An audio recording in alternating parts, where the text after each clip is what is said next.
Indiscutivelmente, a maior das contribuições do Espiritismo ao conhecimento da humanidade é a definição da mediunidade como percepção natural ou inerente ao ser humano.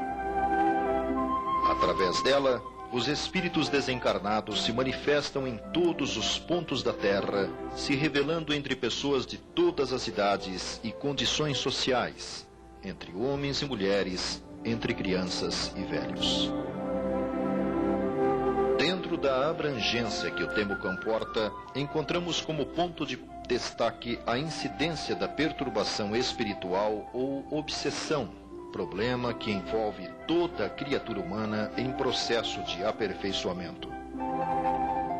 Ignorada pela quase totalidade dos seres humanos, pelo fato de ser um processo sutil, somente torna-se perceptível naqueles em que o envolvimento atinge níveis incômodos ou insuportáveis.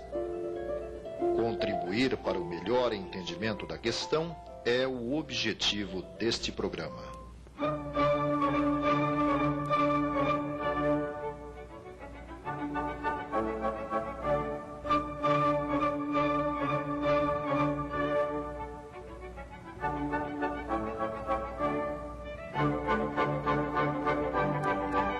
O Evangelho de Marcos, em seu capítulo 1, versículos 21 a 27 e capítulo 9, versículos 13 a 28 e 32 a 34, o de Mateus, capítulo 12, versículos 22 a 28 e de Lucas, capítulo 8, versículo 30, contém as mais antigas referências que se conhece de casos de perturbação espiritual. Nelas, conta-se que em suas peregrinações anunciando a Boa Nova, Jesus teria operado a cura a vários casos de possessão ou influência espiritual. Na Idade Média, tem-se conhecimento apenas da ação dos então chamados feiticeiros ou bruxas, que através de evocações e rituais de magia, entravam em contato com espíritos inspirados pelo mal, estabelecendo com eles pactos no sentido de causar perturbações a outras pessoas. Os registros disponíveis a respeito da intervenção dos espíritos perturbadores em nosso plano começam a ser encontrados no século XVIII, conforme documentos do Museu das Almas do Purgatório, ligado à Igreja do Sagrado Coração, em Roma, na Itália. Nele existem as marcas de fenômenos de intervenção ostensiva no plano material por parte de entidades espirituais claramente dispostas a provocar a perturbação, como demonstram estas imagens de peças em cuja superfície espíritos gravaram sinais com que certamente pretendiam demonstrar sua sobrevivência, amedrontando e desequilibrando suas vítimas. No século XIX, nas páginas da Revista Espírita, fundada e dirigida por Allan Kardec no período de 1858 a 1869, interessantes casos de obsessão individual ou coletiva foram analisadas, sob a ótica do Espiritismo, como o do espírito batedor de Morzine, de Berzabern, de Bisseldorf, entre outros agrupados posteriormente no livro Obsessão. O astrônomo Camille Flammarion também tratou do assunto no livro As Casas Mal Assombradas, bem como Gabriel Delan, na obra O Fenômeno Espírita. No século XX, com a proliferação das ocorrências de ordem espiritual, inúmeros estudos foram realizados, notadamente pelos pesquisadores da parapsicologia, sobretudo os fenômenos por ela chamados de poltergeist. No Brasil, respeitáveis trabalhos foram desenvolvidos, principalmente através do IBPP, Instituto Brasileiro de Pesquisas Psicobiofísicas, como exposto no livro Fenômenos de Psicocinesia Espontânea, do engenheiro Carlos Alberto Tinoco, ou Poltergeist, do também engenheiro Hernani Guimarães Andrade. Contudo, ainda hoje, a melhor das explicações disponível continua sendo a oferecida pelo Espiritismo, que coloca o sentido da mediunidade como elemento indispensável para a ocorrência da fenomenologia, associada sempre à condição moral e compromissos reencarnatórios das pessoas envolvidas no processo.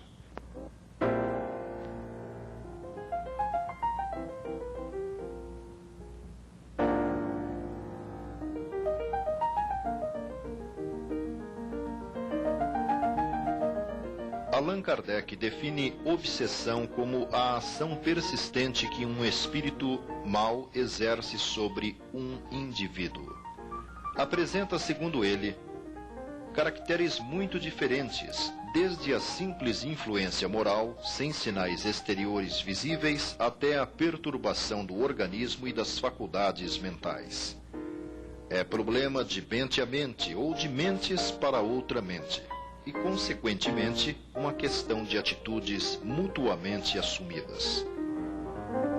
Exemplificando, o professor José Herculano Pires diz que a obsessão é a infestação da alma, semelhante à infecção do corpo carnal, produzida por vírus e bactérias. A ligação mental se estabelece de maneira imperceptível. Pessoas demasiadamente sensíveis, predispostas a serem sugestionadas, em qualquer campo, tornam-se presas fáceis de entidades que se lhe afinizam, acabando por levá-las à perturbação psíquica e mental. Manias, tiques, ojerizas, escrúpulos exagerados e ridículos, às vezes apenas levemente perceptíveis em criaturas humanas, são lentamente levadas ao máximo pela ação dos obsessores. Em O Livro dos Médiuns, Kardec classifica genericamente a obsessão em 3 tipos: simples, fascinação e subjugação. O grau de constrangimento e a natureza dos efeitos que a influência negativa dos espíritos desencarnados produz marcam a diferença entre os 3 níveis. Na obsessão simples, observam-se perturbações mentais e alterações de comportamento sem muita gravidade. A obsessão simples pode se instalar a partir daqueles comentários maliciosos que façamos a respeito de pessoas ou situações, na incontrolável vontade de ingerir os chamados inofensivos aperitivos, quando se exagera no consumo dos cigarros ou remédios, na vivência extravagante dos assuntos e ações ligadas ao sexo, na supervalorização dos fracassos e derrotas, no automatismo das explosões de irritação e cólera. Desse ponto para a concretização da simbiose entre o espírito obsessor e a criatura é um passo. Na fascinação, nota-se certo domínio do corpo, produzindo-lhe os chamados tiques nervosos e sujeitando-o a atitudes ridículas em público. É uma espécie de ilusão, produzida ora pela ação direta de um espírito estranho, ora por seus raciocínios capciosos.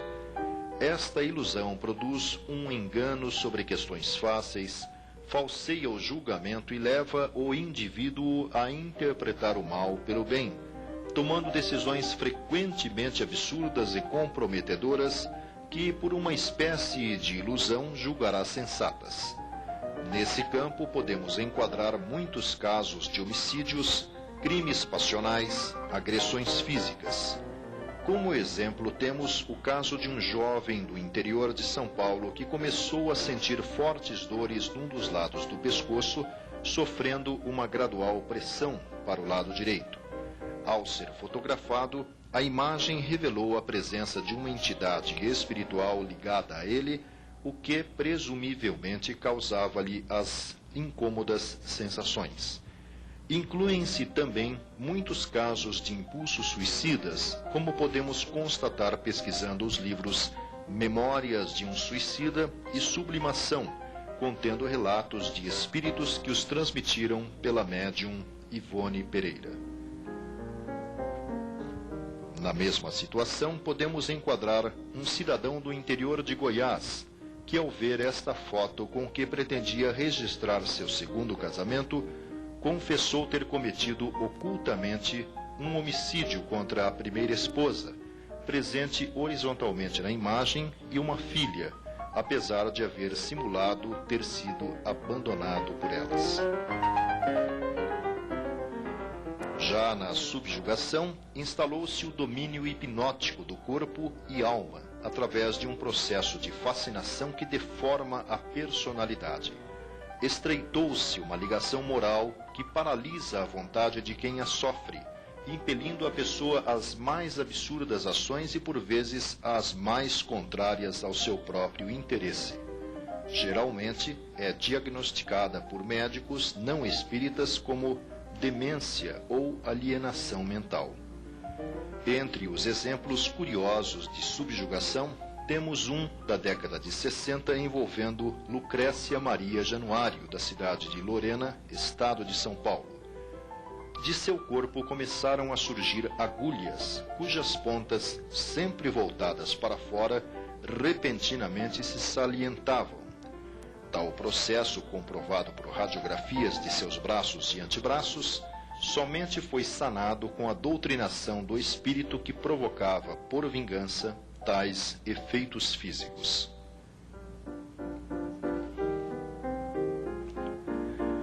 Evidente que fica difícil estabelecer-se um divisor entre diferentes níveis, principalmente pelo fato de que um estágio é resultado da evolução do outro.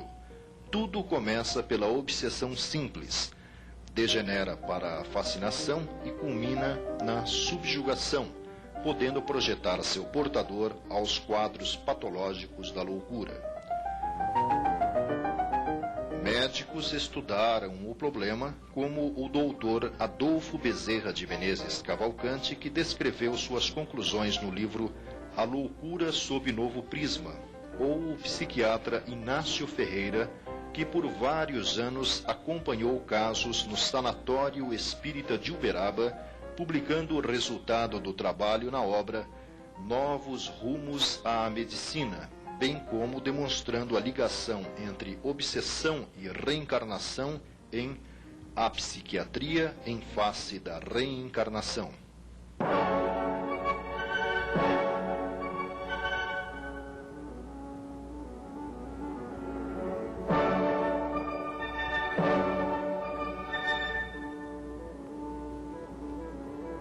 A contribuição da mediunidade para o conhecimento e entendimento da obsessão pode ser vista sob 3 ângulos.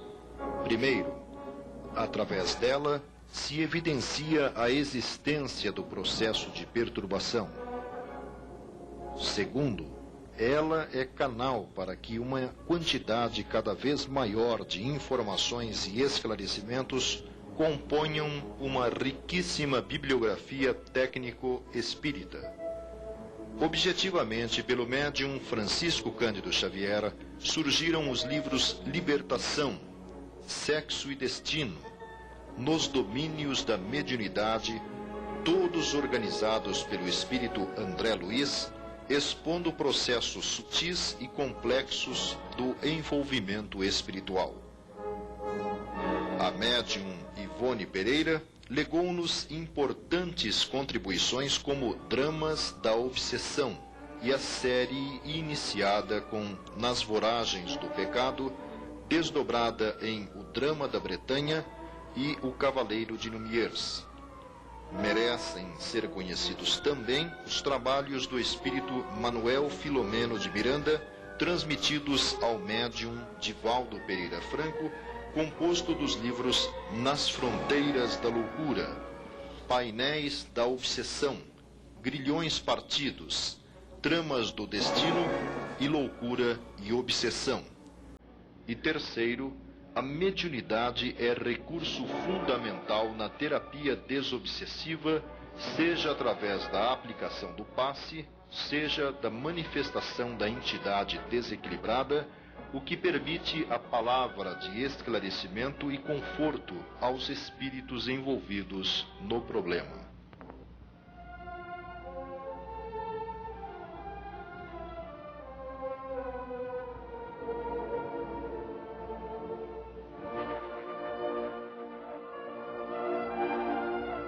No estudo dos fenômenos de influenciação espiritual, não se pode desconsiderar as informações sobre a telepatia e a hipnose, presentes consciente ou inconscientemente, objetiva ou subjetivamente, na ação de entidades desencarnadas sobre encarnados ou vice-versa. Segundo Allan Kardec, assim como as doenças são resultado das imperfeições físicas que tornam o corpo acessível às influências perniciosas do exterior, a obsessão é sempre o resultado de uma imperfeição moral que dá acesso a um mau espírito. A uma causa física opõe-se uma força física. A uma causa moral é necessário opor uma força moral. Para garantir-se contra a obsessão, é necessário fortificar a alma. O obsediado precisa trabalhar pela sua própria melhoria, o que, na maioria das vezes, é suficiente para livrá-lo do obsessor, sem socorrer-se de outras pessoas. Contudo, a experiência revela que no tratamento da obsessão faz-se necessário: primeiro, o esclarecimento do envolvido no processo. Disse o Mestre Jesus: conhecereis a verdade, e a verdade vos fará livres. Comenta o Espírito André Luiz: não existe trabalho desobsessivo sem reajuste da emoção e da ideia, porquanto todos os processos educativos e reeducativos da alma se articulam de início no pensamento. Segundo, na medida do possível, obter-se a cooperação do envolvido na reformulação da própria atitude mental e na evangelização pessoal. Lembra Emmanuel que, como no caso da receita formulada pelo médico, a lição do Evangelho consola e esclarece, encoraja e honra aqueles que a recebem, mas, se não for usada, não adianta. Terceiro, recebimento de passes durante certo período. E quarto, submeter-se o envolvido a um tratamento de desobsessão em centro espírita de sua confiança. Na tarefa preventiva ou curativa da obsessão, Chico Xavier, lembrando seu orientador espiritual, diz que ele o habituou a 2 métodos de libertação gradativa. O primeiro é a oração, pela qual nos lembramos de Deus, e o segundo é o serviço, pelo qual nos esquecemos de nós. Concluindo, o próprio instrutor espiritual Emmanuel diz que, se nos decidimos efetivamente a imunizar o coração contra as influências do mal, é necessário nos convencermos que não basta pedir aos céus, através da oração, para que baixem à terra, mas também cooperar através do serviço ao próximo para que a terra se eleve igualmente para os céus. E acrescenta: disse-nos o Senhor: batei e abrir-se-vos-á, pedi e obtereis. Esse mesmo princípio governa o campo das vibrações. Insiste no bem e o bem te garantirá.